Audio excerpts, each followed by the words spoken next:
ಕತೆ ಸೋಮನಗೌಡರ ನಾಯಿ. ಸೋಮನಗೌಡರು ಊರಿನ ಶ್ರೀಮಂತರು. ಅವರ ಬಳಿ ಮೋತಿ ಎಂಬ ನಂಬಿಕೆಯ ನಾಯಿ ಇತ್ತು.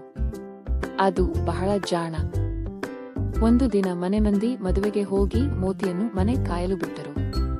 ರಾತ್ರಿ 4 ಕಳ್ಳರು ಮನೆಗೆ ಹಿಂಬದಿಯಿಂದ ನುಗ್ಗಿ ಬಂಗಾರದ ಪೆಟ್ಟಿಗೆಯನ್ನು ಕದ್ದರು. ಮೋತಿ ಬೊಗಳದೆ ಅವರೆಲ್ಲರನ್ನೂ ಚೀಪಾಗಿ ಹಿಂಬಾಲಿಸಿತು. ಕಳ್ಳರು ಪೆಟ್ಟಿಗೆಯನ್ನು ಊರ ಹೊರಗಿನ ಗುಡ್ಡದ ಬಳಿ ಹೂಳಿದರು.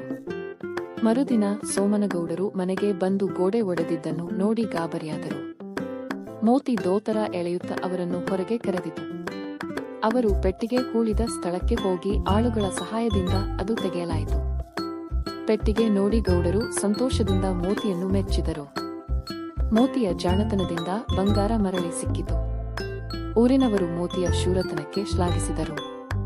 ಸಂದೇಶ: ನಂಬಿಕೆಯಿಂದ ಪ್ರತಿ ಜೀವಿಯೂ ಅನೇಕ ಅಸಾಧ್ಯ ಕಾರ್ಯಗಳನ್ನು ಸಾಧಿಸಬಹುದು.